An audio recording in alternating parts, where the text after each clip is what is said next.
कुल हुवल्लाहु अहद lump यूलद lump यकुल लहू कुफुवन अहद। बिस्मिल्लाहिर्रहमानिर्रहीम। अच्छा जी भाई, आवाज क्लियर है? एक बार बता दें क्योंकि नेट का कनेक्शन लिया था यहाँ से। क्लियर है जी आवाज? ओके जी, बेहतरीन है। अच्छा भाई, एक होमवर्क दिया था मैंने, हो गया?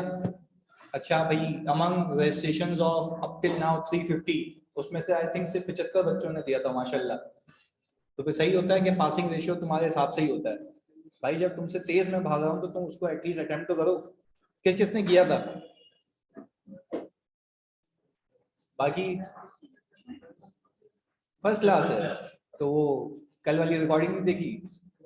वो देख ली ना, बस सही है। ये मेरे को ये तो टेंशन हो गई मुझे कि भाई अब कनेक्ट कैसे करोगे आगे। चलें जी, वो सही है। पर ये कि वो ई क्विज बनाने का मतलब ये है कि मैंने उसको अभी भी बंद नहीं किया। ये स्टिल कैन अटेम्प्टेड। आप मुझे बोलना ग्रुप में, मैं रीसेंड कर दूंगा। सही है जी, सबके लिए है वो। तो बेहतरीन है। कोई ऐसे जिसके 5 में से 5 आए? गुड। 4 वाला कोई? क्या गलती की थी? ऑप्शन दिए एक डिजिट घुमाया। अच्छा, चलें जी, आज फिर इंशाल्लाह एक और वैसे ही देंगे। जो जो होता रहेगा वैसे हम कवर करते रहेंगे उसको क्विज के जरिए। बिस्मिल्लाह करते हैं। अच्छा, कल मैंने जो क्लास करवाई थी उसको हल्का फुल्का रिकैप करते हैं। मैंने कहा था कि भाई फाइनेंशियल इंस्ट्रूमेंट की डेफिनेशन कुछ इस तरीके से है। शुरू यहाँ से होता है एक ऐसा कॉन्ट्रैक्ट कितने लोगों के बीच में, which give rise to financial asset of one party. फिर हमने कहा था भाई फाइनेंशियल एसेट में रटा नहीं लगा, हमने समझा फाइनेंशियल एसेट का मतलब होता है shares of another company, right to receive और इटसेल्फ कैश। अच्छा, डेरिवेटिव्स वगैरह भी होते हैं तो वो सी ए फाइनल में वो तुम्हारे कोर्स का पार्ट नहीं है, तो इसलिए मैंने हटा दिया, वो तुमसे डिस्कस भी नहीं किया अभी।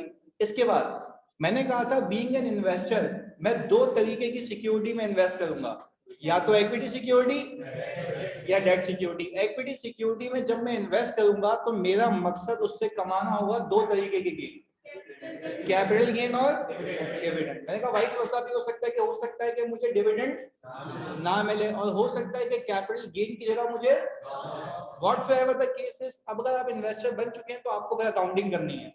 हमने कहा था जब इन्वेस्टर को सोचा तो इन्वेस्टर के अंदर मैंने 2 चीजें देखी, investment in equity securities, investment in debt security. हमने सबसे पहले किसको पिक किया?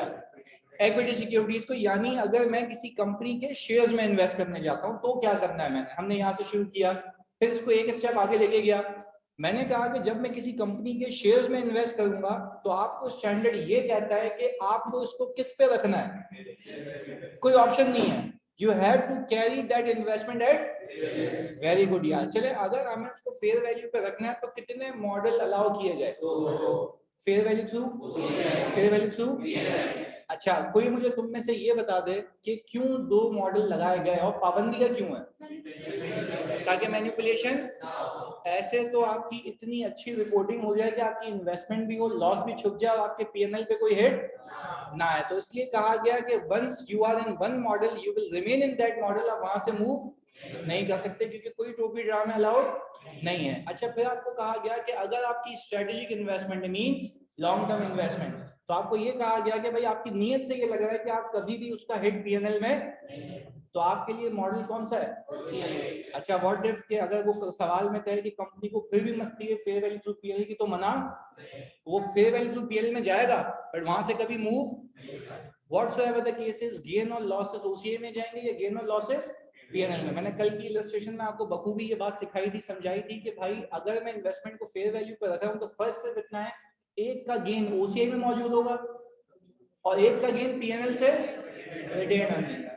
ये सारी बातें इसलिए कर रहा हूं क्योंकि अकाउंटिंग के साथ साथ हमें रिपोर्टिंग भी सीखनी है। सही है जी। साथ साथ कल का जो मैंने सवाल करवाया था उसमें मैंने ट्रांजैक्शन कॉस्ट को इग्नोर किया था, आज उसको इंक्लूड करते हैं और हाई प्रोबेबिलिटी है कि इक्विटी सिक्योरिटीज पूछेगा कुछ, क्योंकि उसने अब तक ये पूछा नहीं है, तो इस पर ज्यादा फोकस करते हैं। मैंने ये कहा कि भाई ट्रांजैक्शन कॉस्ट भला क्या है। मैंने कहा भाई मैं ब्रोकरेज हाउस पे गया, उसने मुझे कहा कि भाई अगर तुम्हें शेयर्स खरीदना है तो मेरा इतना % कमीशन होगा। तो मैंने कहा भाई तू कमीशन क्यों ले रहा? तो बोल लगा और क्या दोगे? मैंने कहा कमीशन ही देंगे ना। तो हमने कहा कि भाई एक शेयर की फेयर वैल्यू इतनी है तो वो बोलेगा इतना % कमीशन मेरा है। तो क्या मैं ये कह सकता हूं to buy any security you need to pay fair value plus transaction cost. तो सर अब पहले यहाँ पे दो मॉडल्स देखते हैं। पहले हम इसकी अकाउंटिंग करते हैं फेयर वैल्यू थ्रू ओसीआई से। बहुत सुकून से बात समझना। मैंने कहा कि भाई पहले मुझे बताओ कि मैंने ये शेयर खरीदे कौन सी डेट पे? 1 जनवरी 2018 पे। कुछ पता नहीं किसने तंदूर बनाया है इधर। 1 जनवरी 2018 पे। अब मुझे एक बात बताओ, जब मैं इस शेयर को खरीदने गया तो इस कंपनी के मैंने कितने शेयर्स खरीदे? 15%। अच्छा देखो, एक बात सवाल में याद रखना, आगे जाके मैं जो पास पेपर में चीजें हो सकती हैं वो सवालों में एडेड है मेरे। इसने दिया हुआ शेयर कैपिटल, ये अमाउंट है, यानी ये पार वैल्यू है जो बैलेंस शीट में आ रही होती है। क्या मैं इसको 10 से डिवाइड करके नंबर ऑफ शेयर्स निकाल सकता हूँ? अच्छा, मैंने किया ये कि मैंने 1 मिलियन को डिवाइड किया तो मेरे पास कितना आ गया? इसको मैं कह रहा हूं टोटल नंबर ऑफ शेयर्स। ये किस कंपनी के शेयर्स हैं भाई? एबीसी लिमिटेड के। मैंने कहा भाई इसमें से मैंने कितने परचेज किए? 15%। ये आ गया 15,000 शेयर्स जो मैंने एक्वायर किए। अच्छा, ये एक और चीज सुने, जब 15,000 शेयर मैंने एक्वायर किए तो मैं गया ब्रोकर के पास, मैंने बोला भाई मुझे 15,000 शेयर्स चाहिए। उसने बोला भाई बेशक बिस्मिल्लाह 15,000 शेयर्स ले लें। मैंने कहा भाई एक शेयर कितने का चल रहा है?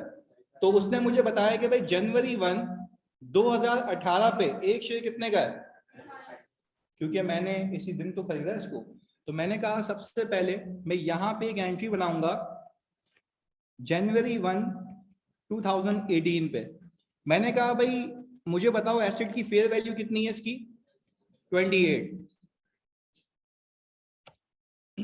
मैंने कहा भाई 28 रुपए के हिसाब से शेयर्स देते हो? उसने बोला नहीं, मैं 28 रुपए पे कमीशन चार्ज करूंगा हर एक शेयर पे। तो उसने कहा कि भाई आप इसके अंदर ऐड कर दें। अच्छा, वो कितने परसेंट दी हुई है सवाल में? 1%। अच्छा, अब इसको लॉजिकली भी डिस्कस करते हैं, कितना आ गया? 0.28 अच्छा, आप समझने की बात, वो आईएफआरएस के जार्गन्स को पूरा लिंक करते हैं यहाँ पे। समझने की बात बच्चों इसमें यह है कि तुम अगर किसी को बताओ कि तुम्हें ये शेयर्स कितने के पड़े, तो तुम क्या 28 कहोगे? कितने कहोगे? 28.28। इसलिए आईएफआरएस आपको कहता है, जो मैं यहाँ लिख रहा हूं या बाद में लिखेंगे, कि initial recognition will be at fair value plus, यानी कोई भी इन्वेस्टमेंट डे 1 पे अब तक fair value plus transaction cost पे कैपिटलाइज होगी। किस पे कैपिटलाइज होगी? Fair value plus. तो सर कल के सवाल में तो आपने नहीं किया था, उस केस में ट्रांजैक्शन कॉस्ट, इस केस में ट्रांजैक्शन कॉस्ट है। बात क्लियर है? अच्छा जी भाई, मैंने किया ये कि मुझे बनानी है एंट्री। मैंने कहा सर 28.28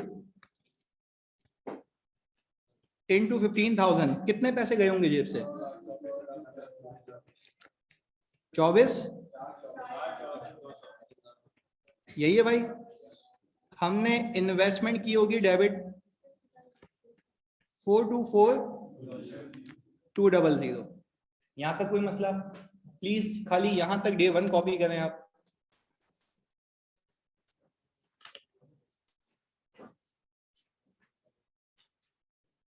क्या हमने सिर्फ 15,000 शेयर्स खरीदे और डे 1 पे हमने fair value plus transaction cost पे इसको कैपिटलाइज किया जी? एक्सपेंस डेबिट नहीं किया, अभी बता रहा हूं 1 मिनट में। अभी कैपिटलाइज किया मैंने, सही है जी?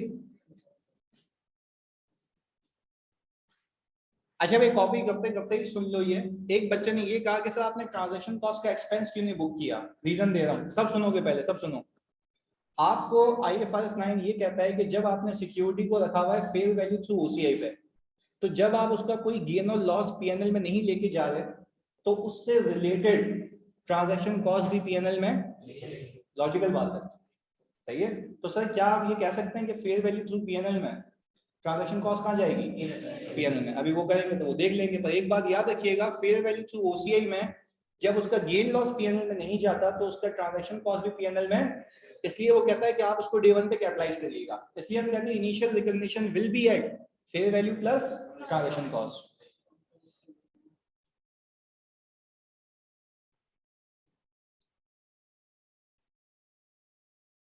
सर ये कह सकते हैं कि इस ट्रांजैक्शन कॉस्ट के बगैर ये एक्वायर नहीं हो पाता, बिल्कुल ये तो कह सकते हैं, पर डिपेंड करता है ना कि आपको एक्सपेंस आउट करना है या कैपिटलाइज। उरूज बिल्कुल ये पीडीएफ शेयर होगी ग्रुप में, पर जो लिखने की चीजें वो तो हम नोट करेंगे ना, बिल्कुल पूरी पीडीएफ शेयर होगी।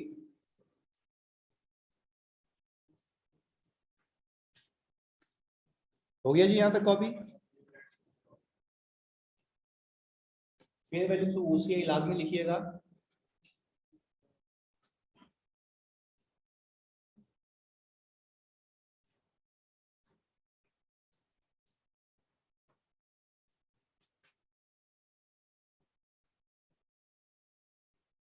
Naveed very good. लाइट तो जलाओ यार, दिख नहीं रहे तुम लोग, मजा नहीं आ रहा।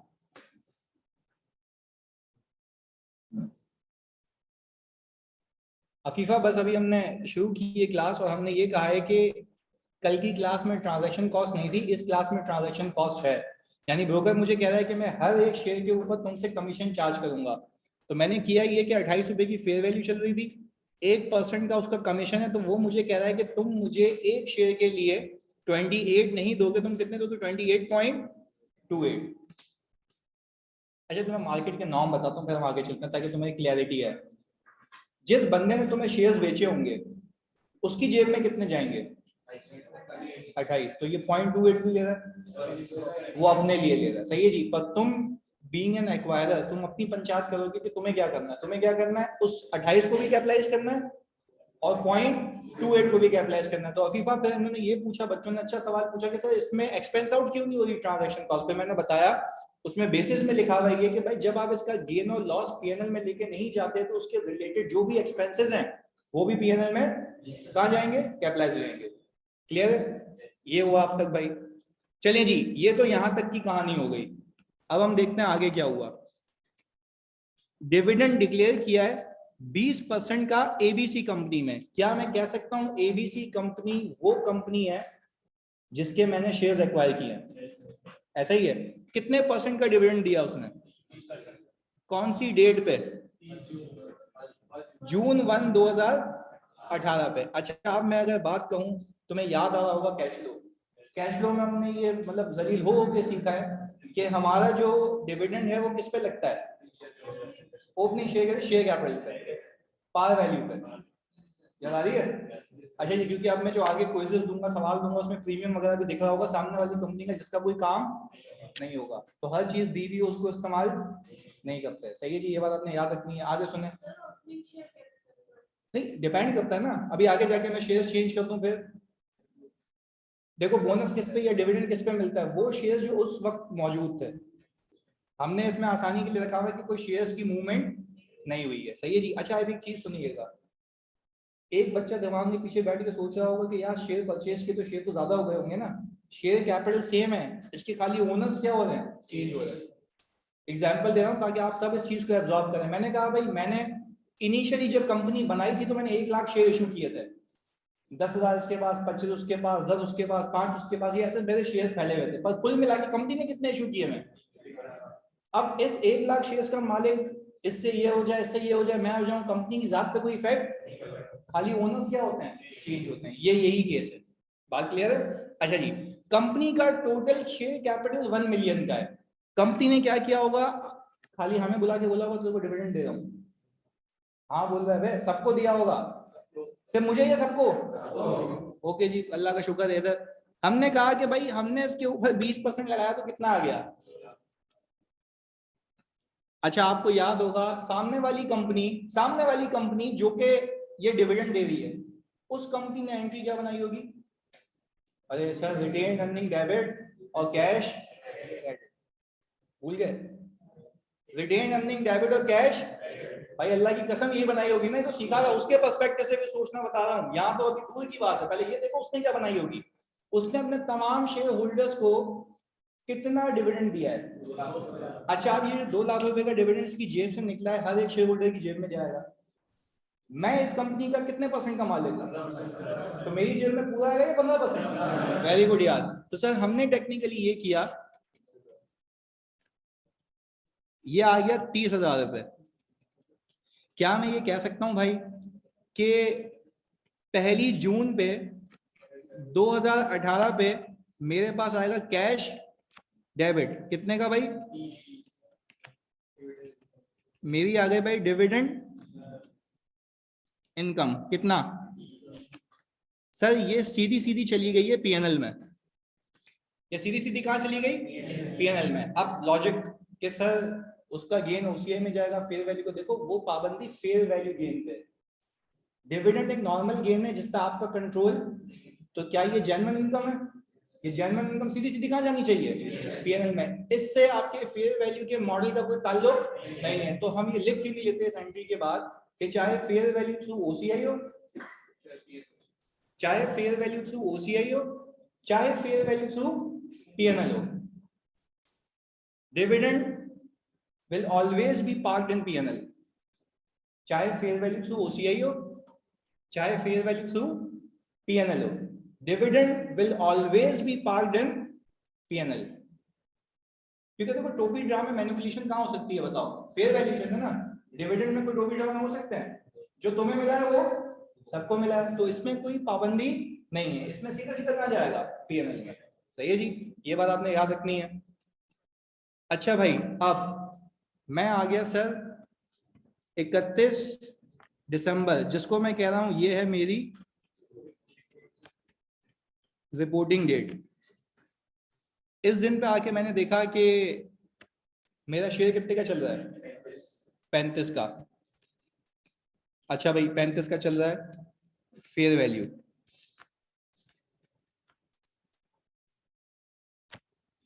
अच्छा भाई मुझे कोई बताया था मैंने अपने शेयर्स को रखा हुआ कितने पे? 28 पे, 28.28 पे। वेरी गुड यार। तो सर टेक्निकली हम ये कह सकते हैं कि 28.28 से उठ के मैं यहाँ आऊंगा, तो मुझे फायदा होता हुआ दिख रहा है, नुकसान? फायदा। एक शेयर पे फायदा बताओ। 6.77, 6.72। सही है, 6.72 का पर शेयर का गेन है। तो और मेरे पास जो शेयर्स मौजूद हैं 15,000, कितना आ गया? 1,00,100। अच्छा भाई हमने इसकी एंट्री बनाई होगी sir, investment debit OCI credit 100। ये गेन कहां लेके गया? क्योंकि इस मॉडल का नाम है फेयर वैल्यू थ्रू ओसीआई। अच्छा जी सर, इस पूरे सिनेरियो में आप मुझे ये बताएं कि आपने सर रिपोर्टिंग डेट पे ट्रांजैक्शन कॉस्ट को कंसीडर क्यों नहीं किया? देखें ट्रांजैक्शन कॉस्ट कब आएगी? जब ब्रोकर बीच में आएगा। अब तो ये सिक्योरिटी आपकी है ना, तो क्या उससे पूछ के फेयर वैल्यू पे लेके जाओगे या खुद ले जाओगे? अभी उसका अमल दखल नहीं है। तो सर क्या हम ये अपने पास याद रख लेंगे कि भाई ट्रांजैक्शन कॉस्ट सिर्फ तब आएगी जब हम खरीदेंगे और बेचेंगे?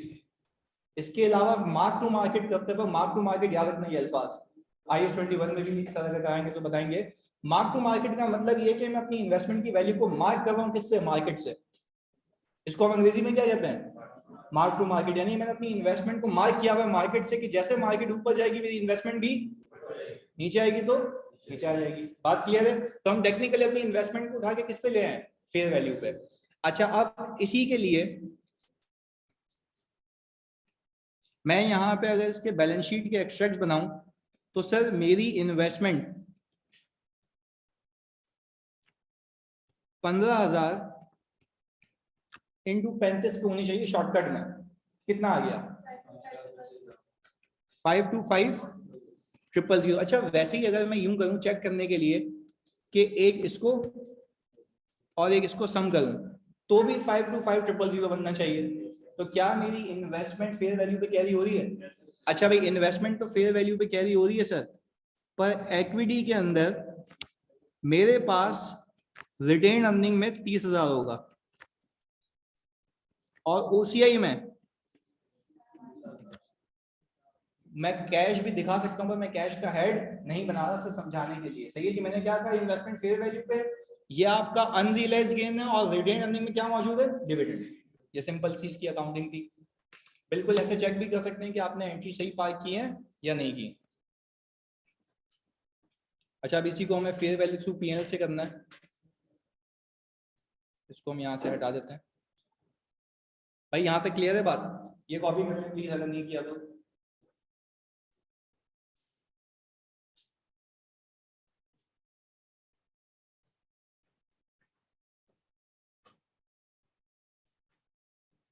क्वेश्चन दिखा दूं, 1 मिनट ये बच्चे कॉपी कर लें।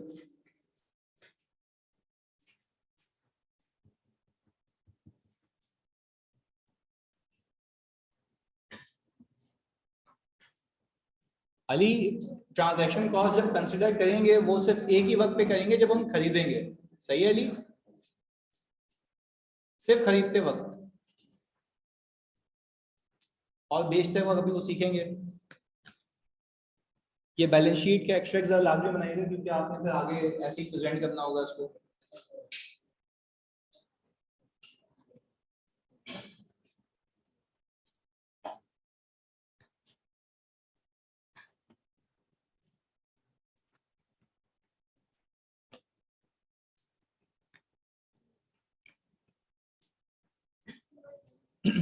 चलिए जी, अब जी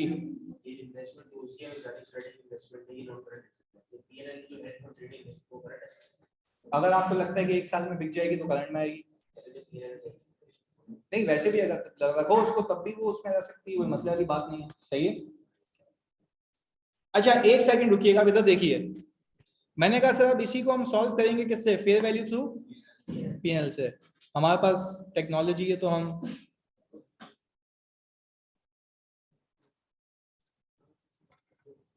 अच्छा जी प्लीज सुनिएगा, यहाँ पे मैं खाली एक चीज चेंज कर रहा हूं।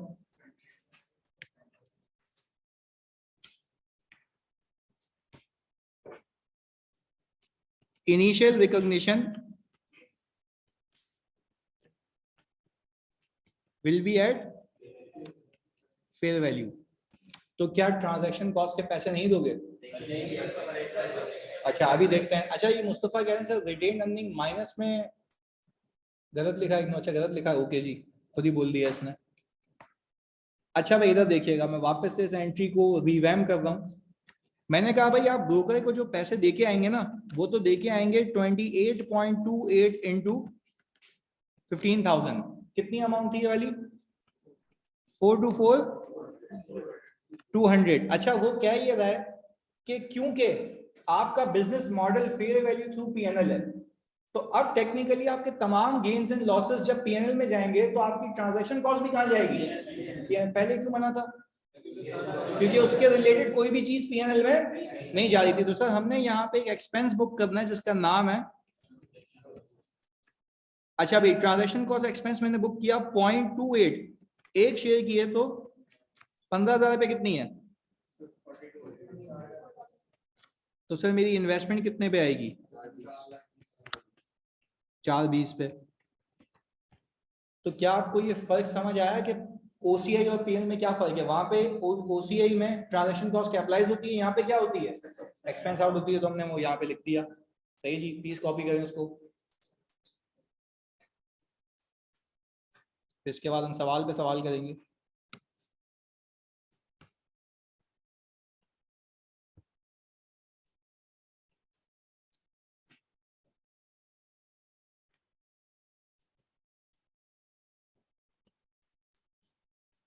अच्छा भाई 1 जून को जो डिविडेंड आएगा क्या दोनों मॉडल में चेंज हो जाएगा? सेम होगा? चलिए जी, सर आप कह रहे हैं सेम होगा तो फिर हम फिर टेक्नोलॉजी का भरपूर इस्तेमाल। हमने बोला सर हमारे पास तो ये है, ये रहा, तुम्हारे पास नहीं है बेटा टेक्नोलॉजी। अच्छा भाई ये डिविडेंड इनकम आ गई 30,000 रुपए की। सेम केस स्क्रॉल अप कर देते हैं, ये तो भाई पीएनएल बिल्कुल देख लें भाई ये।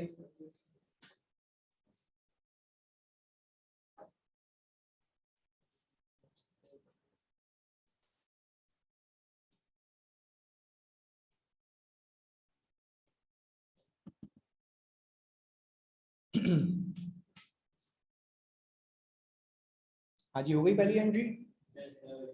सचिन डन। अच्छा भाई, ये डिविडेंड की भी सेम है तो सर क्या ये क्यों करवा रहा हूँ मैं दोनों साथ, इसलिए ताकि आपको एक माइंड मैप बना रहे कि दोनों में फर्क क्या है। आगे सुनिएगा। बिफोर मूविंग फर्दर एक चीज सिखा दूं। किसी नशई ने मुझसे ये नहीं पूछा कि ये जो ओसीआई का बैलेंस है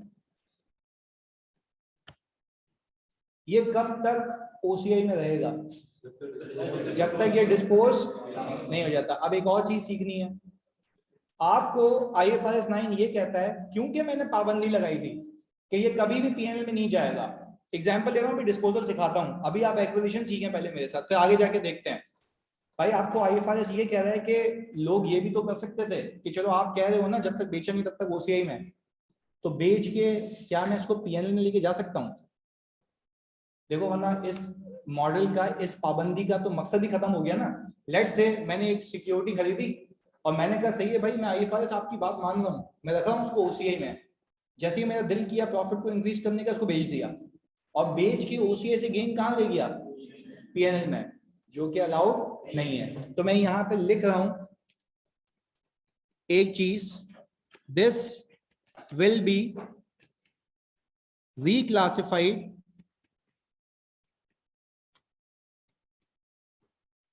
डायरेक्टली इन रिटेन अर्निंग। अब वो कह रहा है हाँ बेचो, मुझे मसला नहीं है। तभी तो मैंने कहा था कल की क्लास में, बेच भी दे तो कोई इशू नहीं है, क्योंकि देखो उसने पाबंदी क्या लगाई, उसने बोला भाई अगर तुमने फेयर वैल्यू थ्रू ओसीआई की मस्ती थी तो जो तुम्हें गेन और लॉसेस आ रहे हैं वो कहाँ जाएंगे? ओसीआई में। अगर बेच दोगे तब भी ओसीआई से पीएनएल में, ओसीआई से डायरेक्टली कहाँ जाएंगे? यानी सर गेम ये बन गई कि फेयर वैल्यू थ्रू ओसीआई में जितने भी गेन्स है वो कभी भी पीएनएल का मुंह नहीं देखेंगे, क्योंकि उस पर रिस्ट्रिक्शन शुरू से लगा दी गई है।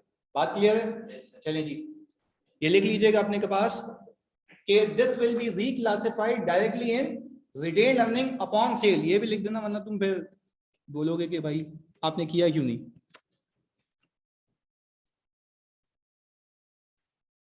सही है जी, ऑनलाइन वालों बता दो ये बात क्लियर है? ओके जी सर, अब हम इस पे आ गए।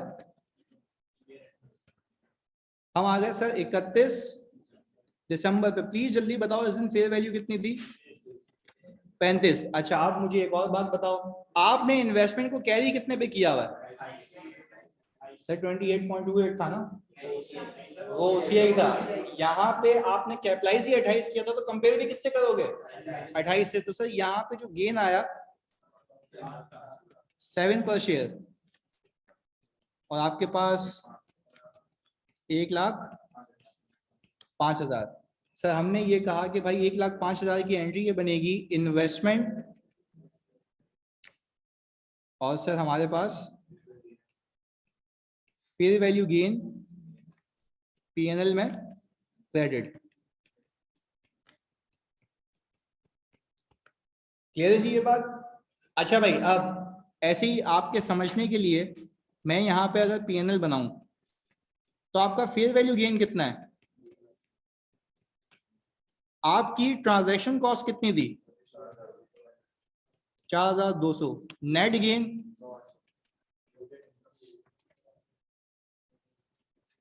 इसके अंदर बाद में ऐड कर देते ना वो, पहले सिक्योरिटी का नेट गेन देखते हैं। हाँ जी, सिक्योरिटी का नेट गेन कितना है? कितना? 100,800। अच्छा जी भाई, फिर डिविडेंड 30,000 रुपए का। टोटल इनकम एक। पहले बताओ ये बात समझ आई? अच्छा जी, अब मैं अगर इसकी बैलेंस शीट बनाऊं बच्चों इधर, तो मेरे पास इन्वेस्टमेंट 15,000 इंटू ये 5,25 आ गया। पहले मुझे बताओ क्या इन्वेस्टमेंट इसमें भी फेयर वैल्यू पे और इसमें भी फेयर वैल्यू पे कैरी हो रही है? ऐसा ही है। अच्छा भाई, अब मैं आ गया इक्विटी में। प्लीज बच्चों मुझे बताओ क्या ओसी होगा, सब रिटेन अर्निंग 130। प्लीज कैलकुलेटर उठाओ अपने पास जल्दी, इन दोनों को सम करो।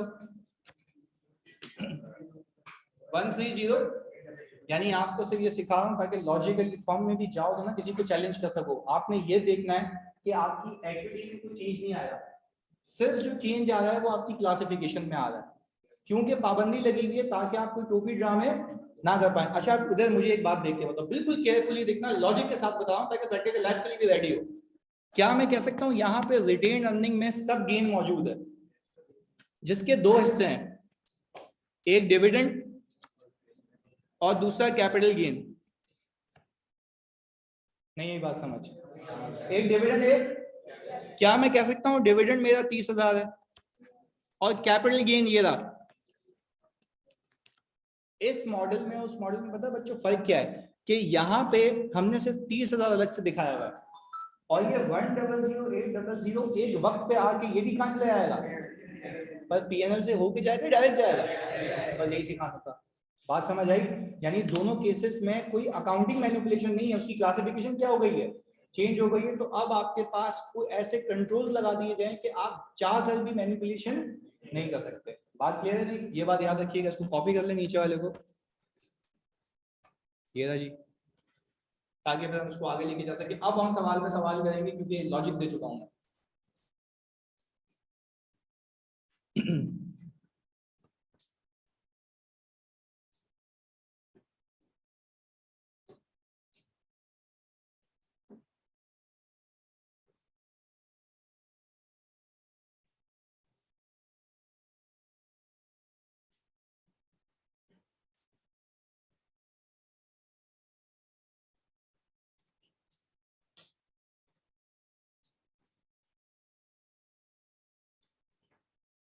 हो गया कॉपी है?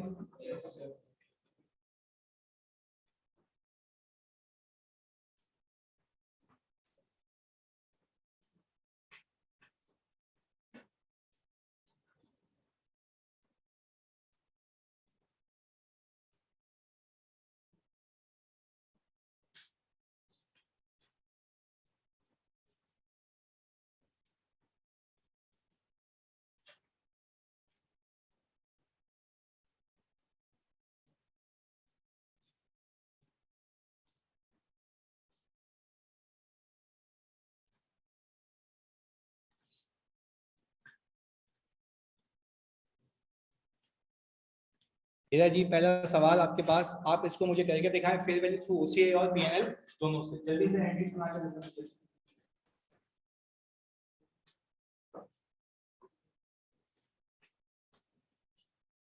बिल्कुल ऐसा है, फेयर वैल्यू मॉडल वाली रिस्ट्रिक्शन है वो गेन लॉस पे भी अप्लाई होगी। देखो गेन और लॉस पे ही अप्लाई होती है ना आसान, जो फेयर वैल्यू गेन लॉस है रिस्ट्रिक्शन तो है ही उसके लिए, बस डिविडेंड पे तो कोई पाबंदी ही नहीं है।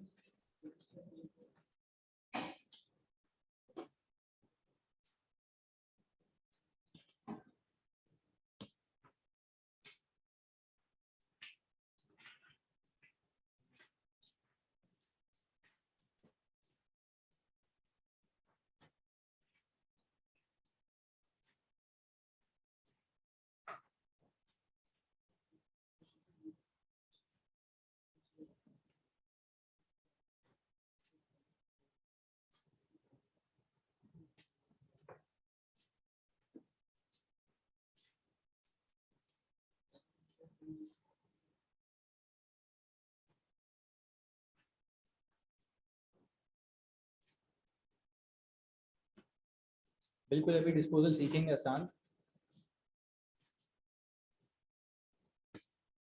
ये आपकी बुक का पहला सवाल है, कोशिश है कि परसों तक आ जाए बुक।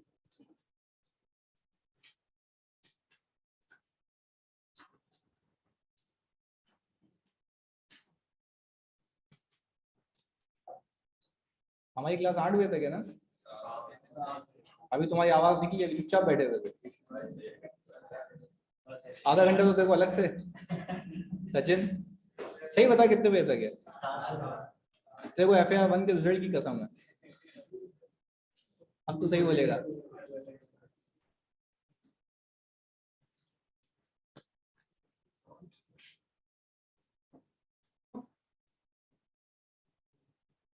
सही है, 7 तक है, ओके।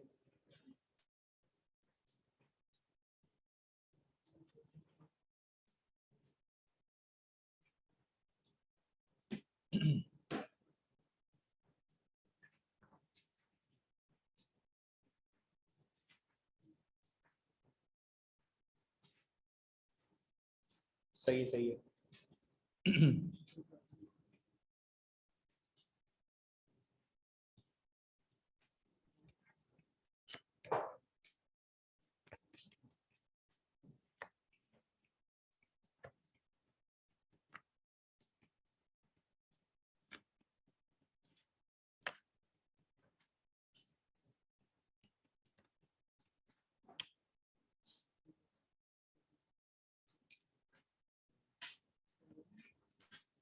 हाँ भाई, हो गया सवाल। ऑडिट मैं मंडे से इंशाल्लाह शुरू करूंगा, क्योंकि वो सर बेसिक्स देते हैं कि ऑडिट के कुछ जार्गन्स बता दें, फिर मैं आऊँगा रिस्क के टॉपिक से मंडे से इंशाल्लाह।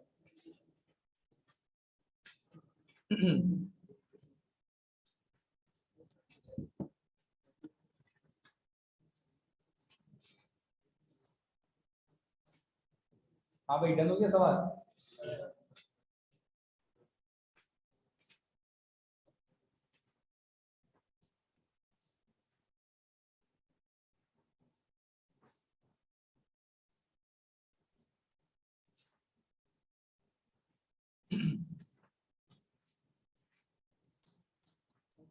यस यू विल डेफिनेटली, मिलेगी, बिल्कुल मिलेगी।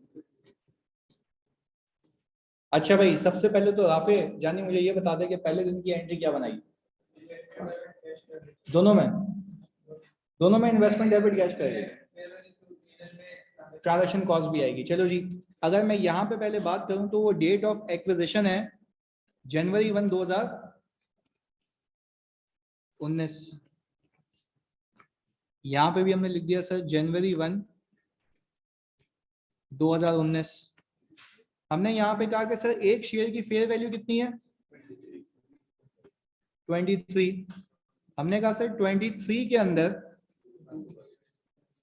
कितना 2% तो कितना आ रहा है।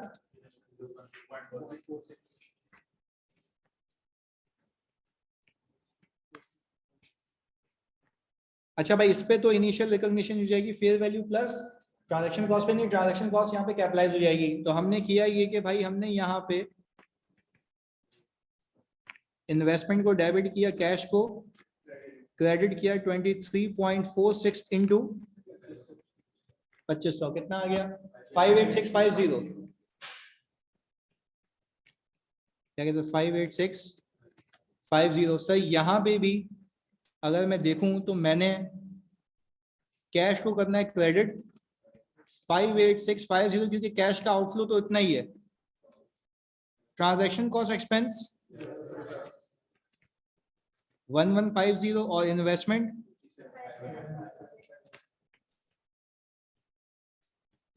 सबने यही बनाई थी भाई। ओके जी, हमने कहा कि भाई फिर हमारे पास डिविडेंड आ गया 1 अगस्त को।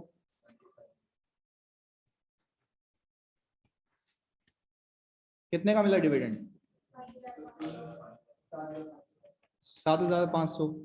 और ये आ गई हमारी डिविडेंड इनकम 7500 की, और ये आ गया 2500 इंटू 3।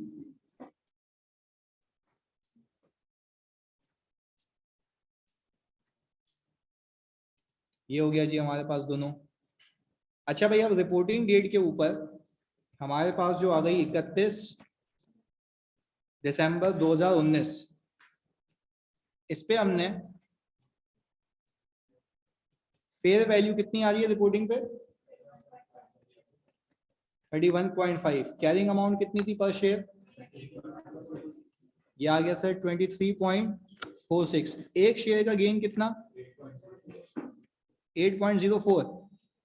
पक्की बात है, सर ये आ गया हमारा इन्वेस्टमेंट,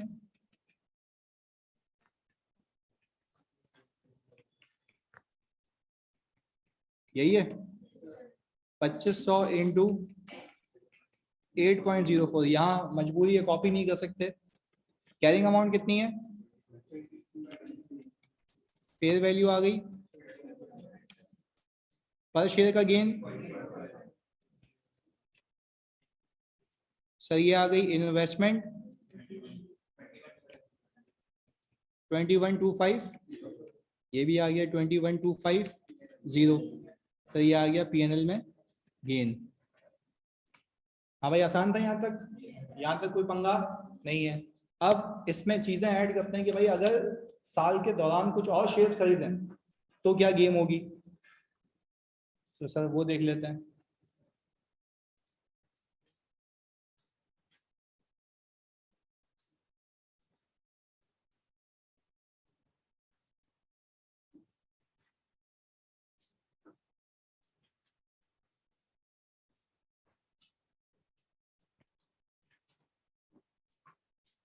भाई नहीं, एक मिनट, ये होमवर्क लिख लो तुम।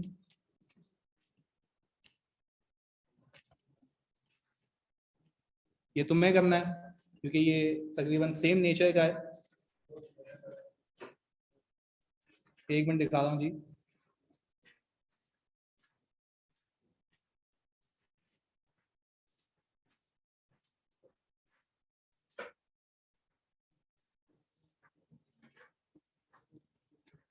ये आ गया जी आपके पास सवाल।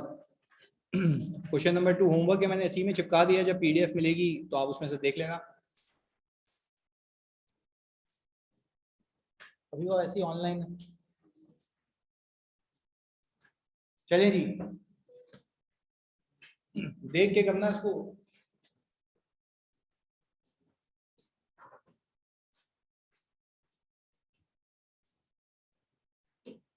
अच्छा एक चीज सिखा देता हूं अभी, ताकि आगे जाके एग्जाम में कंफ्यूजन नहीं हो। आप यहाँ पे जब भी अकाउंटिंग करेंगे तो आप अपने सारे शेयर्स को 30 जून पे रीवैल्यू नहीं करना। फॉर एग्जाम्पल अगर मैंने 1 जनवरी को शेयर्स खरीदे और बीच में 30 जून आ गई, तो 30 जून पे ऐसा नहीं कि पिछले शेयर्स को लाके उसकी एंट्री बना दो। एंट्री कब बनाना, ईयर एंड पे। अच्छा देखो अपने पास लिख लो, एंट्री बनती है 3 जगहों पे, खरीदते वक्त, बेचते वक्त और रिपोर्टिंग डेट पे। देखो अपने पास एंट्री बनती है 3 जगहों पे, खरीदते वक्त, बेचते वक्त और रिपोर्टिंग डेट पे। ये तुम्हें IAS 21 में भी काम आएगा। ऐसे नहीं है कि अगेन एंड अगेन तुम उसकी एंट्री बनाते रहो। एंट्री 3 जगहों पे बनेगी, खरीदते वक्त, बेचते वक्त और रिपोर्टिंग डेट पे। तो इस केस में रिपोर्टिंग डेट मेरी सिर्फ और सिर्फ 31 दिसंबर है। सही है, अब करें सवाल को सॉल्व ताकि आपका टाइम बचे। मेरी रिपोर्टिंग डेट सिर्फ दिसंबर है, दैट्स इट।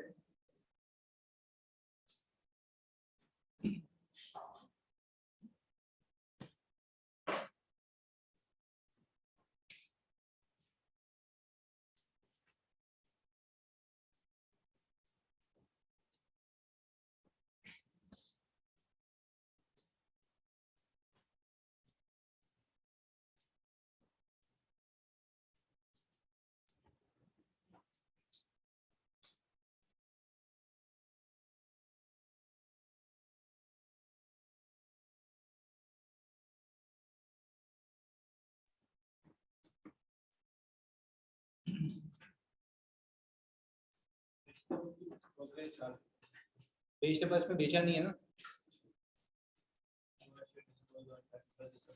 आगे तक डिस्पोजल की एंट्री नहीं बनाना, डिस्पोजल की एंट्री मैं बताता हूँ। आप खाली बस आगे तक इसको लिखिए, डिस्पोजल की एंट्री नहीं बनाना, वो मैं बनवाता हूँ। भाई डिस्पोजल की एंट्री मैं बनवाऊंगा, आप लोग नहीं बनाना, सही है। मैं अगेन रिपीट कर रहा हूँ, एक चीज सिखाऊंगा फिर, क्योंकि मैंने इसमें सारे शेयर्स बिकवाए।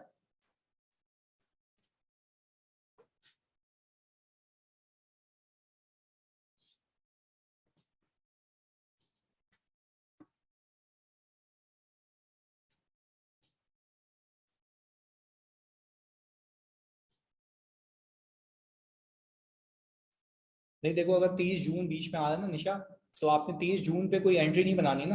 हालांकि देखो 30 जून की प्राइस भी दी हुई है नीचे। तो मैं कह रहा हूँ ऐसे नहीं कि 10,000 शेयर्स को आप पहले उसको रीवैल्यू करो, रीवैल्यू सिर्फ एक ही जगह करना, वरना आपको 2 एंट्री बनानी पड़ेगी। अच्छा एक चीज सीखो, तो इसको और क्लियर करते हैं। अगर मैंने 20 रुपए का एक शेयर परचेज किया और 30 जून पे उसकी वैल्यू हो गई 25, तो क्या 25-30 जून पे आपकी रिपोर्टिंग डेट है? वरना आपको दो एंट्री बनानी पड़ेगी, पहले 20 से 25 पे आओगे और फिर अगर आगे जाना होगा तो 25 से भी किसी और पे। तो कितनी एंट्रीज बनानी होंगी? दो, या एक ही में काम चल जाएगा? यानी उस गेन या लॉस को दो चंक्स में बुक करो या एक चंक में बुक करो, बात एक ही है। सही है निशा? ये वाली कहानी थी इसके पीछे।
ये 2000 ऐड हुए हैं। सही है, 2000 ऐड हुए हैं। जब जब न्यू परचेज करूंगा तब तब लगेगी। बिल्कुल, हमारे 2000 ऐड हुए हैं।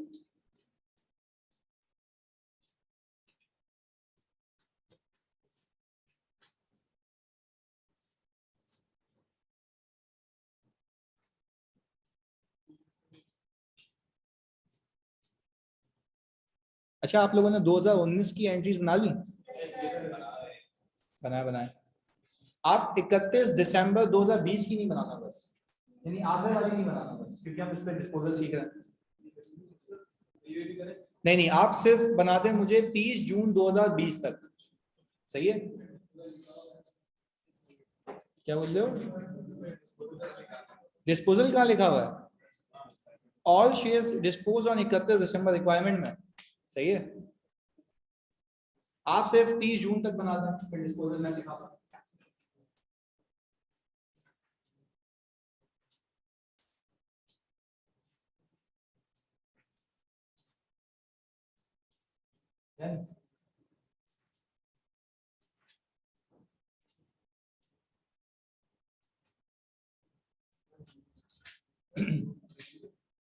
जी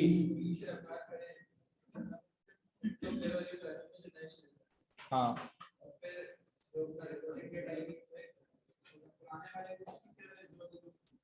देखो आप पहले जब 2019 की बात कर रहे हो तो उसमें तो सिर्फ वही है।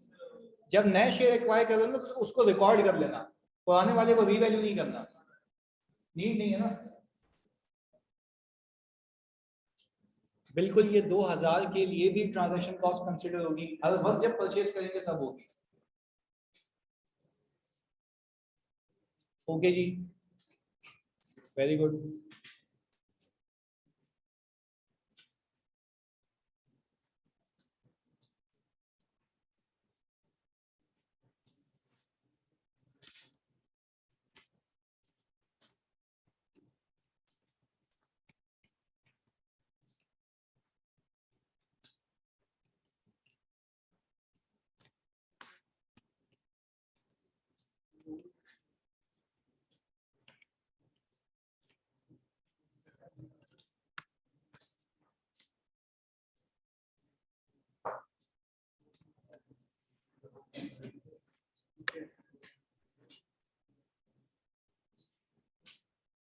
अच्छा भाई, फेयर वैल्यू बता दें इसमें। 1 जनवरी 2019 को 15 है और ट्रांजैक्शन कॉस्ट है 1.25%। प्लीज बताओ कितनी आई? 187। ये आ गया 0.185। ये आ गया सर 175 ओके जी 1875। तो हमारे पास ये आ गया भाई 15.1875।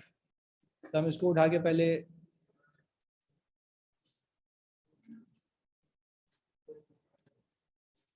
ये कर लिया हमने भाई। पहले हमने कहा सर अभी जो डेट है वो है जनवरी 1 2019। हमने इसमें इन्वेस्टमेंट को करना है डेबिट और कैश क्रेडिट कितने से 151875। Very good 151875।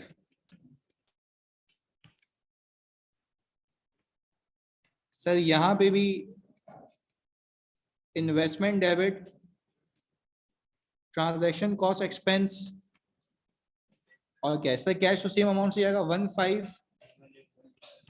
Transaction cost expense कितना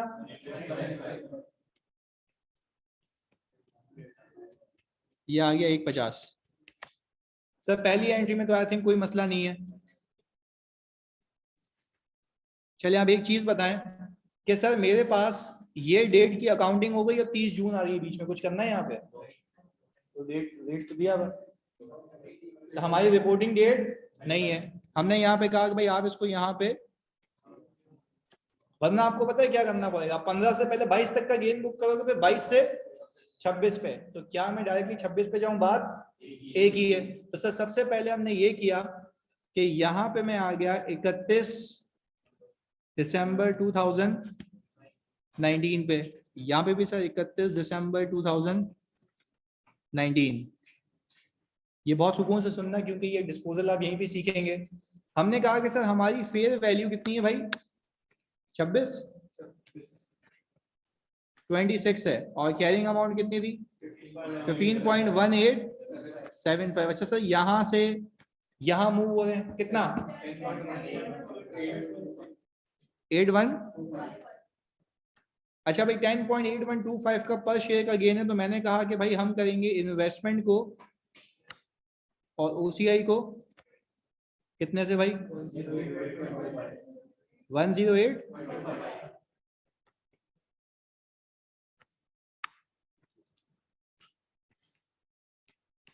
वन 108,125। सर यहाँ पे कैरिंग अमाउंट थी 15, हम यहाँ पे आ रहे हैं 26 पे,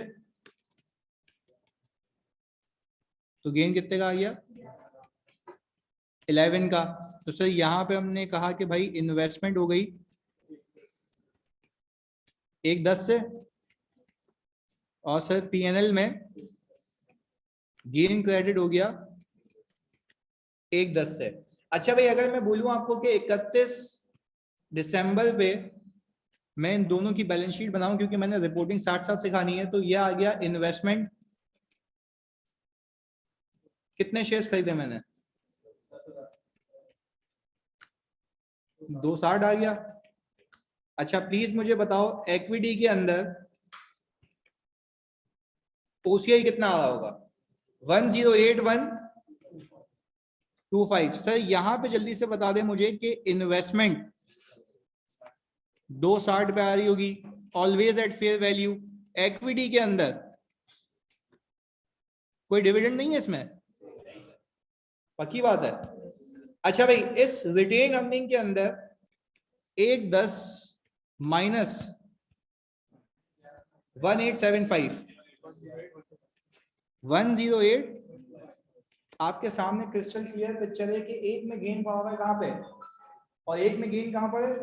रिटेन अर्निंग में। फर्क क्या वो डायरेक्टली रिटेन अर्निंग में गया है या पीएनएल से होके गया है? बस ये फर्क याद रखिएगा क्योंकि ये प्रेजेंटेशन करवा रहा हूं मैं। क्यों करवा रहा हूं? आईएस 1 में काम आएगा इधर। सर अब मुझे एक बात बताएं, ये साल तो यहां क्लोज हो गया, अब इस साल के बाद हमने कहा कि भाई सर देखते हैं कि अगला इवेंट क्या है। सर अगला इवेंट है मेरा यहां, तो ये डन हो गया 30 जून 2020। अच्छा क्या 30 जून 2020 पे फर्दर शेयर्स की एक्विजिशन है? अच्छा क्या बाकी चौरंगियों को रीवैल्यू करोगे? उसको वैसे रहने दूं? उसको वैसे रहने दें, जो नई चीज लेके आए हो सिर्फ उसको रिकॉर्ड करो। बाकी की पंचायत कब करेंगे? जब वो बिकेंगे या तो रिपोर्टिंग डेट पे आएंगे। ऐसा ही है जी। चलें जी। अच्छा भाई निशा कह रही है सर हम 26 पर क्यों कर रहे हैं? वो भी तो नो मूवमेंट है। अच्छा आप देखो निशा एक चीज सुनो, हमारी बहन ये कह रही है कि सर हम यहाँ पे 26 पे आपने नो मूवमेंट लिखा हुआ। देखो नो मूवमेंट का मतलब ये कि कोई शेयर परचेज नहीं हुए या डिस्पोज नहीं हुए, तो क्या वो मेरी रिपोर्टिंग डेट नहीं है? मैं अपने जब फाइनेंशियल्स बनाऊंगा तो आपने मॉडल कौन सा चूज किया, आपने इसको रखना किस पे, फेयर वैल्यू पे। तो अगर निशा मैं इसको उठा के 26 पे नहीं लेके आऊंगा तो क्या आपकी इन्वेस्टमेंट फेयर वैल्यू पे रिफ्लेक्ट होगी? हाँ या नहीं? नहीं होगी सर, इसलिए हमने किया ये। अच्छा भाई, अब हम आ गए सीधा 30 जून 2020 पे। ये भी आ गया सर 30 जून 2020। अच्छा भाई, यहां पे जल्दी से बता दो फेयर वैल्यू कितनी है?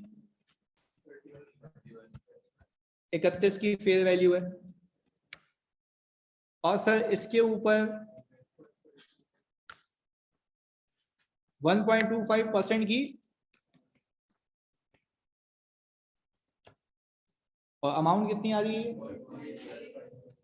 0.375।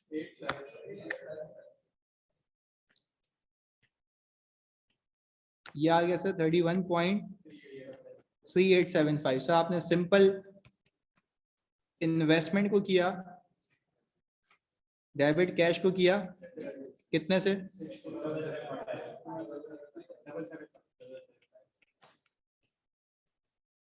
ये हो गई कैपिटलाइजेशन आपकी। सर आपने कहा यहां पे इन्वेस्टमेंट कितने से, अमाउंट कितनी?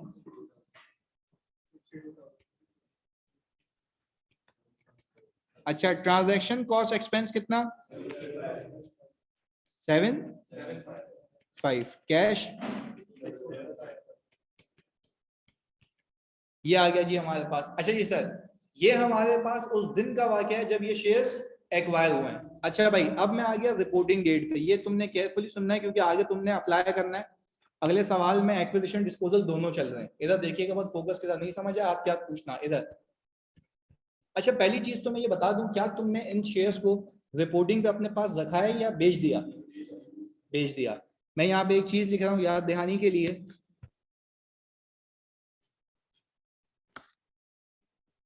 जब शेयर्स सेल होंगे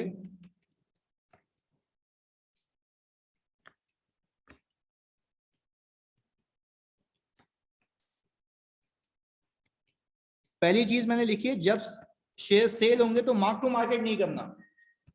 तो सर फिर क्या करना है वो बता दें।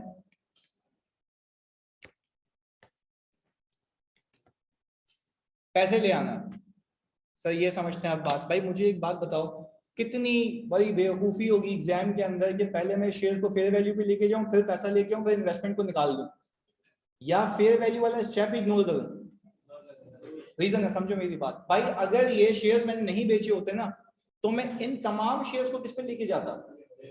फेयर वैल्यू पे, और मेरी इन्वेस्टमेंट की अमाउंट मेरी बैलेंस शीट में रिफ्लेक्ट होती। पर क्या अभी तुम ये बात मानते हो कि जब मैंने शेयर्स को बेच दिया है तो रिपोर्टिंग डेट पे 1 रुपए की इन्वेस्टमेंट भी मेरी किताबों में शो नहीं होनी चाहिए? तो मैं तुमसे पूछता हूँ दो अप्रोचेस। पहली अप्रोच, पहले मैं इन्वेस्टमेंट को उठा के किस पे ले जाऊं और फिर इन्वेस्टमेंट को डी रिकॉग्नाइज करूं, या तो डायरेक्टली पैसे ले आऊं। दोनों में से अप्रोच कौन सी सही है? पैसे लेके आने वाली। अच्छा जी, अब एक और चीज यहां पे जो लिख रहा हूं, ओसीआई का आज तक का गेन रिटेन अर्निंग में ट्रांसफर होगा। मैं कह ये रहा हूं कि फॉर एग्जांपल अब तुम मुझे बताना, इधर सारे काम खत्म करके सिर्फ फोकस करो, एक बहुत ही अहम चीज सीखनी है तुमने अभी। अगर मैंने शेयर खरीदा था लेट से 20 का, वो पिछले साल हो गया था 25 का, पिछले साल कितने का गेन रिकॉर्ड किया होगा? क्या वो 5 का गेन ओसीआई में होगा? Very good. अच्छा, वो शेयर इस साल 31 पे आ गया, इस साल गेन कितना रिकॉर्ड किया होगा? 6 का, क्योंकि 5 का पिछले साल। अच्छा, मेरी बात का जवाब दो बहुत सुकून से। अगर मैंने इस साल 6 का रिकॉर्ड किया, पिछले साल 5 का रिकॉर्ड किया, तो रिटेन अर्निंग में 5 फेंकूं, 6 फेंकूं या 11? क्योंकि पूरा गेन रियलाइज हो चुका है। तो आपको सिर्फ यही सीखना था कि जो यहाँ पे लिखा हुआ है ओसीआई का आज तक का गेन कहां ट्रांसफर हो जाएगा? रिटेन अर्निंग में। पहले बताओ ये बात क्लियर है? देखो फिर रिपीट कर रहा हूं, जल्दी बताओ, खरीदा कितने का? 20। पिछले साल गेन हुआ तो 5 का बैलेंस कहां मौजूद होगा? ओसीआई में, पिछले साल का गेन। इस साल और कितना रिकॉर्ड किया? 6 का।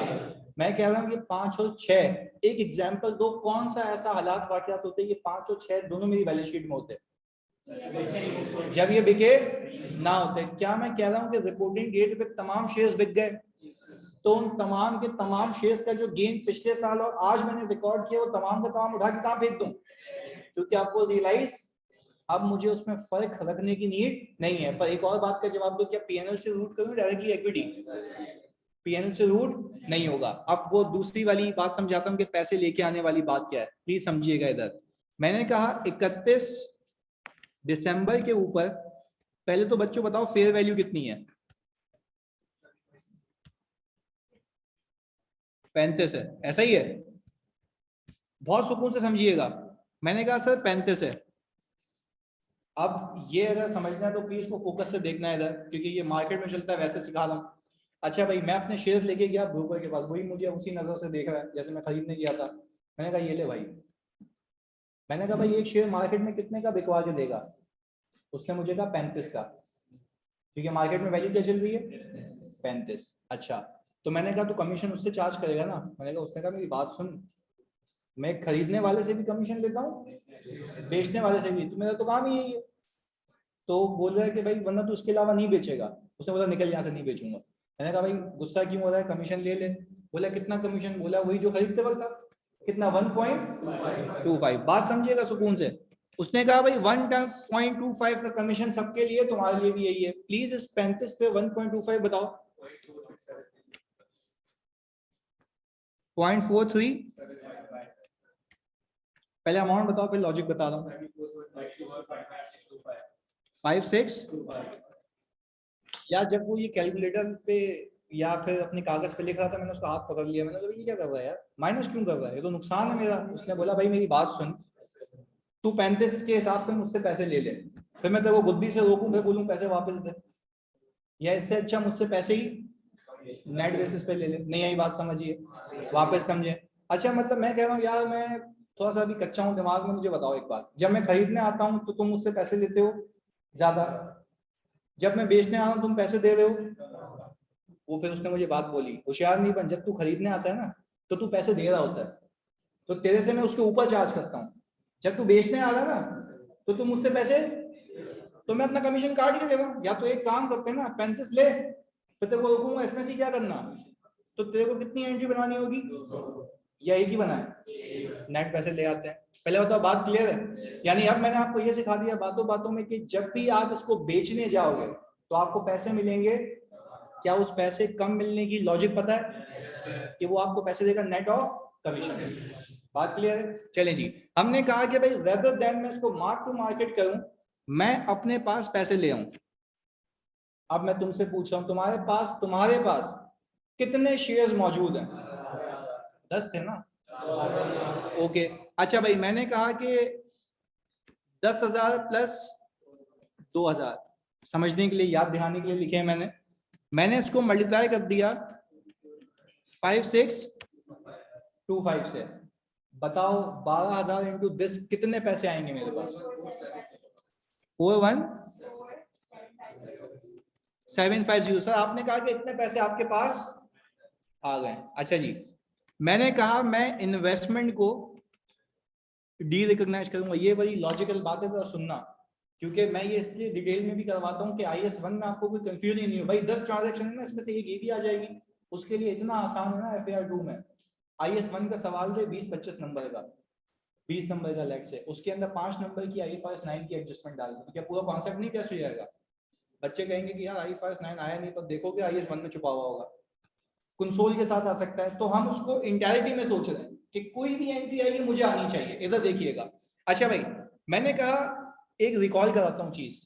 पीपी जब तुम बेचते हो तो अपनी किताबों से कैरिंग अमाउंट निकालते हो। फॉर एग्जांपल 100 का पीपी खरीदा था, 20 का डेप्रिशिएट हो गया, बचा कितना? तो क्या सेम केस हर एसेट के लिए ना, जितने में मौजूद होगा उतने से बाहर जाएगा? अब एक एक करके मेरी बात पे फोकस करना, नहीं समझ आया तो वापस से पूछ लेना। पहले इतना बता दो ऑनलाइन वालों, आप सब यहाँ तक कहानी क्लियर है? ये नेट वाली कहानी क्लियर होगी कि पैसे मैं मार्क टू मार्केट क्यों नहीं कर रहा? सच है, मेरे पास रहेंगे ही नहीं तो फेयर वैल्यू पे लेके जाने की कोई नीड, वरना तुम्हें बताऊं कितनी एंट्री बनानी होंगी, 3। सुनो, पहले लेके जाओगे फेयर वैल्यू पे, फिर पैसे लेके आओगे, फिर उसको कमीशन दोगे, कितनी एंट्री? या तो हम एक ही बना लें, बात एक ही है। चले जी, हमने कहा कि भाई हमने ये बिल्कुल ये पत्थर पे लकीर है कि जब भी शेयर्स बेचूंगा तो उसको mark to market simple shares निकाल के फेंक दूंगा, दैट्स इट। अब शेयर्स कितने पे जाएंगे ये देख लेते हैं। मुझे याद आ रहा है मेरे पास 2 लॉट्स हैं, एक 10 वाली और एक 2 वाली। मैंने कहा सर पहले 10 वाली का हिसाब करें। मैंने कहा मेरी 10 वाली लॉट आई थिंक पिछले साल की फेयर वैल्यू पे कैरी हो रही है। सुन लेते हैं इधर देखते हैं। मैंने कहा सर मैं कसम खा के कहता हूं 26 पे कैरी हो रही है। एक एक शेयर का हिसाब रखते हैं ना, टेंशन ही नहीं होगी जिंदगी में। पिछली लॉट कितने पे कैरी हो रही है?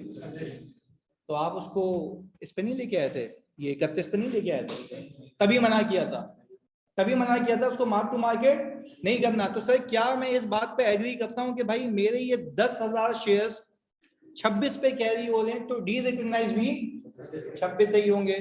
पहली बात ये हो गई। मैंने कहा सर इसका आंसर आ गया 260। मैंने कहा सर एक और पंगा है, जो ये 2000 शेयर्स हैं ये कितने पे कैरी हो रहे हैं? 31 पे या 31.3875? 31.3875। तो सर आप इसको मार्क टू मार्केट नहीं किया था क्या? सर अभी तक किया ही नहीं है, आपने खरीदा उसको, अब बेचने की बात हो रही है, उसकी कॉस्ट में कोई चेंज, यानी इसके ऊपर पहली बार गेन रिकॉर्ड होने जा रहा है, इसके ऊपर पहली बार गेन रिकॉर्ड होने जा रहा है। अच्छा भाई हमने ये कहा कि भाई 2K इंटू ये अमाउंट कौन सी है भाई, 31.38 कितना आ गया ये 775। इन दोनों का सम बताओगे? 322।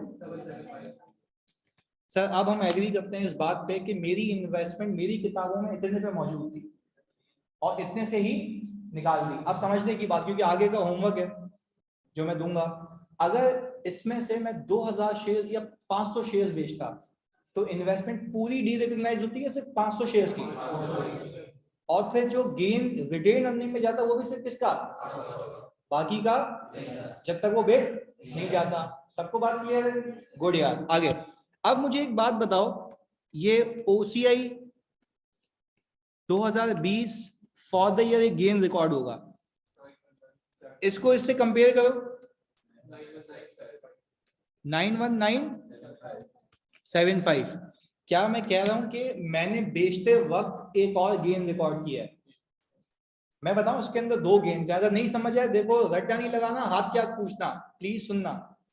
क्या मैं ये कह सकता? अच्छा एक हमारी बहन कह रही सर एंट्रीज में से भी तो निकल सकती है कैरिंग अमाउंट। अच्छा अगर मैंने ये सही किया ना तो आपकी एंट्रीज क्या होनी चाहिए? मैं चाहिए एक मेरी तसल्ली के लिए कैलकुलेटर उठाओ। इन्वेस्टमेंट आप 151875 जल्दी 151875, इसमें प्लस करें 108125 फिर आप इसके अंदर ऐड कर दें 62775, कितना आया? ये आ गया। खुदा के वास्ते एग्जाम में शॉर्टकट पे जाना, क्योंकि अभी तो आपका मैच इसलिए कर रहा है क्योंकि मैंने सारी इन्वेस्टमेंट्स को बेचा है। अब मैं बोलूं उसमें से 200 शेयर्स बेचे हैं तो भाई क्या करोगे? तो फिर आपको एक एक शेयर पे काम करना पड़ेगा, ये बात याद रखिएगा। चलिए जी, अब एक और चीज बताओ, क्या मैं कह सकता हूँ इसके अंदर 2 गेन है? सिर्फ समझाने के लिए बता रहा हूँ, एग्जाम में इतना डिटेल में नहीं जाना। एक बार कॉन्सेप्ट आ गया फिर फ्लुएंट हो सवाल में। आप इधर सुनो, क्या मैं कह सकता हूँ 91975 में 2 गेन है? पहला बता रहा हूं, पहला गेन ये है कि आपकी इन्वेस्टमेंट जो पुरानी वाली 26 पे रिकॉर्ड हुई थी वो आपने 34.5625 पे बेची है, 35 पे नहीं, इस पे बेची है 34 पॉइंट पे। बात सुनिएगा वापस से, मैं कह रहा हूं उसके अंदर 2 गेन है जो इस साल बुक हो रहे हैं। एक वो इन्वेस्टमेंट जो आपने किस पे कैरी की थी 26 पे, बेची कितने की 34.56, तो एक इन दोनों का डिफरेंस गेन आ रहा है। ये आज तक का ये सिर्फ इस साल का है, फंस गए इस साल का है। 26 से आ रहे हो भाई, 26 से आ रहे हो, 26, यही तो सिखा रहा हूं, कोई मसले वाली बात नहीं। देखो एग्जामिनर मार्क्स क्यों नहीं देता, मैं तुम्हें लॉजिकल बता दूं बात। वो बोलता है ये फॉर द ईयर का गेन निकाल दो, बच्चा बोलता है ये आज तक का चिपका दिया उसको, बच्चा बोलता है आज तक का निकाल लो, हम बोलेंगे तू फॉर द ईयर मिले। समझने की बात ये है कि लॉजिकली मैं क्या कह रहा हूँ, ये जो एंट्री देखो एंट्री बनती है फॉर द ईयर की, ये भी दिमाग में बिठा लो, एंट्री तो फॉर द ईयर की बनती है ना। तो भाई मैं कह रहा हूं कि जो अब ये इस एंट्री में गेन बुक हुआ है 91975, क्या ये आज तक का है या सिर्फ फॉर द ईयर का है? पिछले साल का पिछले साल में बुक हो चुका है, बात क्लियर है। अच्छा फिर मैं इसकी लॉजिक दे रहा हूं कि इस गेन के अंदर दो गेन्स हैं, एक 26 से 34 पॉइंट समथिंग का डिफरेंस, और एक 31.3875 और 34.5625 का डिफरेंस। पहले बताओ ये बात क्लियर हो गई? सर क्योंकि हमारे पास एक लॉट नहीं है, दो लॉट्स हैं, पर ये गेन कौन सा है, फॉर द ईयर का एजेड का? फॉर द ईयर का। यहां तक क्लियर हो? अच्छा अब मुझे ये बात पता लग गई कि मेरा तमाम गेन रियलाइज हो चुका है, चाहे पिछला हो, पर ये बुक कहां हुआ है? ओसीआई में, पीएनएल में। वेरी गुड, आगे सुनिएगा। अब क्या मैं कोई भी चीज ओसीआई में रहने दूं या सब निकाल के रिटेन अर्निंग में? अच्छा एक तरीका तो ये है कि मैं शॉर्टकट करूं, एक तरीका ये है कि मैं सबको ऐड करूं। अच्छा ऐड करके मैं खाली अमाउंट लिख देता हूं आपकी याद दिलाने के लिए, फिर उसको शॉर्टकट से भी देखते हैं। इधर आ जाओ। मैंने ये कहा कि अगर आपको मेरी बात पे विश्वास हो तो ये तो हमने लास्ट ईयर कैलकुलेट किया था 108125, क्या ये हमने लास्ट ईयर कैलकुलेट किया था? क्या ये बैलेंस शीट में मौजूद है? पक्की बात है। अच्छा इसके साथ साथ आपने ये बुक किया है, इन दोनों का सम बता दें। 2 यही है। अच्छा टोटल ओसीआई आफ्टर डिस्पोजल इतना, यानी मैं कह ये रहा हूं कि मैंने जितनी भी इन्वेस्टमेंट की थी ना, मैंने उसमें से इतना कमाया। आप इस बात को अगर प्रूव करने जाए ना तो खाली 1 मिनट लगेगा, ताकि आपको आगे आसानी हो जाए, बस यहाँ पे मेहनत करनी है बेसिक पे। इधर मैंने कहा कि भाई पहली सिक्योरिटी कितने की खरीदी थी, देखो अपने सवाल में सोल्यूशन है तुम्हारे पास 15.18। वेरी गुड, इधर देखना। सर मैं कह रहा हूँ 15.1875 की एक चीज खरीदी थी मैंने और उसको बेचा है 34 इसमें तमाम ट्रांजैक्शन कॉस्ट के इंपैक्ट्स मौजूद हैं। मैंने कहा देखो लॉजिकल, अगर एक बिल्कुल मुंशी भी एंट्री बनाया तो वही देखा, खरीदी इतने की, बेची इतने की, ये कितने शेयर्स थे? प्लीज गेन बताओ इसका आज तक का। 85। सही है, तो मैच ही नहीं कर रहा इससे। अच्छा सॉरी 2000 वाला भी है। हमने कहा कि भाई सर दूसरा वाला जो गेन है 31.3875, सर हमने कहा 31.3875 माइनस, भाई मुझे तो ये देखना है खरीदी कितने की, बेची कितने की, गेन निकालने के लिए। कितने शेयर्स हैं ये? कितना आया? 6350। इन दोनों का सम नहीं, कोई भंड मारा तुम लोगों ने। ये वाला, ये वाला, अच्छा ये वाला बताओ। 9185 91975, ये कितना है भाई? अच्छा ये भी सही है, ओके। ये वाला ये किस नशे ने बताया था, कौन बैठा भाई? ये तू ही होगा। इधर 19750। अच्छा भाई अगर मैं इन दोनों को ऐड करूं जानी, 193750 और 6350 200, क्या ये इससे मैच होता है? ऐसा ही है सर। समझने की बात यह है कि मैंने एग्जाम में ये शॉर्टकट्स लगाने हैं जब तक इस पे हाथ सेट हो जाए, पर हम इन मीन वेल जो जो सवाल करेंगे उसके अंदर हम मैच भी करते रहेंगे, कहीं हमारी कैलकुलेशन आउट तो नहीं है। पहले बताओ ये बात समझ आई? अच्छा अब मेरी बैलेंस शीट के अंदर कोई इन्वेस्टमेंट आएगी? क्यों? कोई ओसीआई आएगा? क्यों?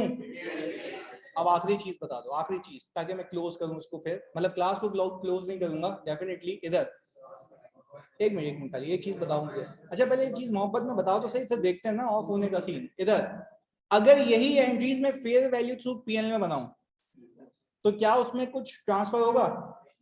या सब ऑलरेडी रिटेन अर्निंग में ही होगा? सब ऑलरेडी रिटेन अर्निंग में होगा, आपको कुछ ट्रांसफर करने की नीड नहीं है। ये ट्रांसफर करने की पड़ी किसमें? सिर्फ ओसीआई में। तो सर यानी कि दैट मींस कि जब आप फेयर वैल्यू थ्रू पीएनएल करेंगे तो उसमें सिर्फ जो गेन है, प्लीज फोकस होकर सुनना, ये जो गेन रिकॉर्ड होगा ना, ये डायरेक्टली कहां जाएगा? और पीएनएल से सीधे कहां चला जाएगा? हमें कुछ ट्रांसफर करने की, एडिशनल एंट्री बनाने की कोई नीड नहीं है। अच्छा अब एक और चीज बताओ, क्या मैं ये कह सकता हूं बच्चों के ये गेन तो ऑलरेडी रिटेन अर्निंग में मौजूद है? इस वाले केस में कहां मौजूद था? यहां कहां मौजूद है? वहां पे ओसीआई में मौजूद था, कभी तो नीड आई कि इसको उठा के कहां ट्रांसफर करूं? फेयर वैल्यू थ्रू पीएनएल में बस एक बार एंट्री बन जाती है, उसके बाद मुझे कोई पंचायत नहीं है। पहले बताओ बात क्लियर है? ओके जी। अच्छा जी अब एक सवाल कर ले, पहले इसको कॉपी तो कर लो, सॉरी। ये 30 जून तक तो बना चुके हो ना? पक्की बात है? इसकी पीएनएल की एंट्री बनाओ, फिर एक साथ कॉपी करते हैं। आ जाओ, पहले पीएनएल की एंट्री फिर सोचूंगा। अच्छा प्लीज यार ये तो देखना, एक मिनट खाली मुझे इसकी एंट्री बना दो ताकि हम इसको मैच कर लेते हैं। अच्छा भाई क्या मैं कह सकता हूँ कैश इसमें भी सेम आएगा? 414750। अच्छा प्लीज मुझे बता दो कि इसके अंदर इन्वेस्टमेंट कितने पे कैरी होगी? सेम होगी? किसका फर्क होगा? ट्रांजेक्शन कॉस्ट का। Very good. अब खाली एक एक करके मुझे बता दो प्लीज, सुकून के साथ समझ के। क्या मैं कह सकता हूं कि पुरानी इन्वेस्टमेंट तो 10,000 इंटू 26 पे ही है, न्यू वाली इन्वेस्टमेंट कितने पे? 31 पे। प्लीज आप ये तो बता दिया मुझे आपने, और ये कितना है? 2000 इंटू 31, 62,000 बस। टोटल कितना? यार सर ये नहीं समझ आ रहा, वहां पे इन्वेस्टमेंट 322,775 पे, वहां पे ट्रांजैक्शन कॉस्ट कैपिटलाइज हुई हुई है, यहाँ पे कैपिटलाइज नहीं हुई हुई। अच्छा तो सर मेरा गेन कितना आ गया? 92750। अच्छा खाली कैलकुलेटर उठा लो जल्दी से ताकि मैं इसको मैच करूंगा। 92750 और ये वाला रिटेन अर्निंग 108125, 200, और इसमें से ये 775 माइनस करो, मैच है? सर देखें फर्क क्या है, वहां पे पीएनएल से खुद रिटेन अर्निंग में जा रहा है, यहां से ओसीआई में कहां फेंकना है? दोनों में फर्क ये है। बात क्लियर है? अब कॉपी करें इसको आराम से भाई। ये रहा जी आपका पहले 31 दिसंबर यहां से शुरू हो रहा है।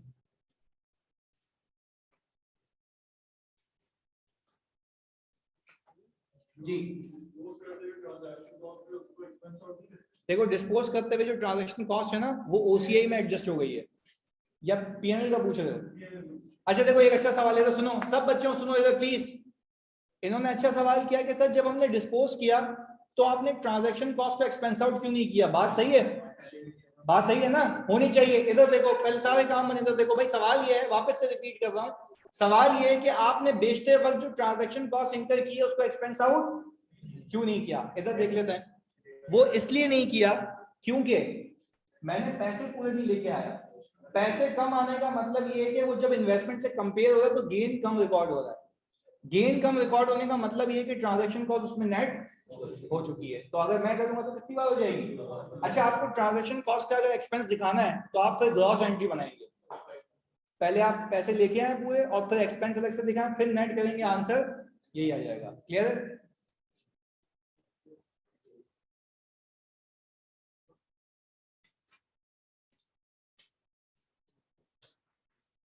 मिशेल कौन सा वाला मैच करवाना बताएं? अभी बता देता हूं मैं, एक मिनट। कौन सा ओसीआई वाला गेम पूछ रहे हैं या पीएनएल वाला? अच्छा अजान मैंने ये कहा कि इन्होंने एक ने पूछा था ये मुझसे कि भाई अगर सर ट्रांजैक्शन कॉस्ट आप बेचते वक्त भी इंकर कर रहे हैं तो आपने उसको एक्सपेंस आउट करके क्यों नहीं दिखाया? तो मैंने उनको ये कहा कि भाई एक्सपेंस आउट इसलिए अलग से नहीं किया क्योंकि आप पैसे ही कम लेके आ रहे हो ना, तो आपका गेन कम रिकॉर्ड हो रहा है। गेन कम रिकॉर्ड होने का मतलब ये कि ट्रांजैक्शन कॉस्ट उसके अंदर ऑलरेडी नेट हो चुकी है। वो भी बता देता हूं मैं। पहले ये एंट्री कॉपी की आपने, अच्छा भाई इधर देखिएगा मिशेल, मैं आपको खाली एक चीज बता देता हूं। इधर हमने सबसे पहले क्या किया, हमने ओसीआई का बैलेंस निकाला। हमने कहा लास्ट ईयर तक का ओसीआई है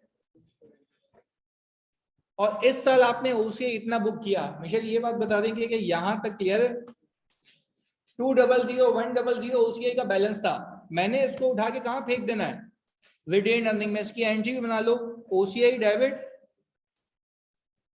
रिटेन अर्निंग क्रेडिट।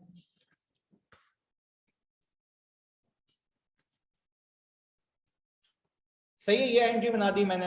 अब आगे सुन लो भाई। फिर मैंने एक शॉर्टकट सिखाया। मैंने कहा कि भाई आप इसको डायरेक्टली भी निकाल सकते थे। आप ये देखें कि आपने पुरानी लॉट इतने की खरीदी, बेची इतने की, 10,000 शेयर से गेन इतना। मैंने कहा न्यू लॉट खरीदी इतने की, बेची इतने की, 2,000 शेयर से गेन इतना। तो आपके पास कुल मिला के गेन आ गया 20,100। यानी ऐसे भी निकाल सकते हैं। क्लियर है? 200 100 सॉरी 20,100 बोल रहा हूं। अच्छा भाई अब इसको मैंने फिर पीएनएल से भी मैच करवा के दिखाया। मैंने कहा रिटेन अर्निंग ओपनिंग कितनी थी, लिख के बता दो जल्दी से, मुझे देख के बताओ। रिटेन अर्निंग ओपनिंग कितनी थी? 108125। फॉर द ईयर का गेन कितना? 92750। फॉर द ईयर की ट्रांजैक्शन कॉस्ट कितनी? 775 है ना, 775 आ गई। अच्छा मैंने कहा कि भाई जब मैं इन तीनों को नेट कर दूंगा तो रिटेन अर्निंग क्लोजिंग कितनी? 200। अच्छा क्या अब अगर मैं बात करूं और तुम उससे एग्री करो, क्या मैं कह सकता हूं बच्चों के 31 दिसंबर 2020 पे दोनों मॉडल्स के आखिर में रिटेन अर्निंग 200-100 होगी? क्यों? क्योंकि शेयर पूरा बिक के रियलाइज हो चुका है। तो अब कोई ऐसा फर्क रखने की नीड नहीं है। फर्क कब तक रहेगा? जब तक वो ओसीआई में मौजूद है, जब तक वो बिक नहीं गया। अब क्लियर है? जल्दी बता दो ऑनलाइन वालों। ये बिल्कुल हमने एकदम हर जगह से इसको मैच किया है। सही है जी? बता दो यार प्लीज। Okay ji. पीएनएल वाले में इसके बाद एंट्री नहीं बनेगी, बस यहाँ पे खत्म। सही है? हाँ भाई एक सवाल। बस क्या मतलब? अच्छा ये चले, अभी भले मैं ऑफ करता हूँ, बट ये कि एक होमवर्क दिया है, एक और होमवर्क दूंगा और फिर वो क्विज आएगा। सही है जी? खाली 5 उसमें एमसीक्यूज होंगे मासूम से, वो आपको करके देने। और वो मासूम से ऐसे होंगे कैलकुलेशंस होंगी उसमें। मिलते हैं अगली क्लास में। आ रहा हूँ एक मिनट। पीडीएफ अभी भेज रहा हूँ, अभी दस्ती भेज रहा हूँ।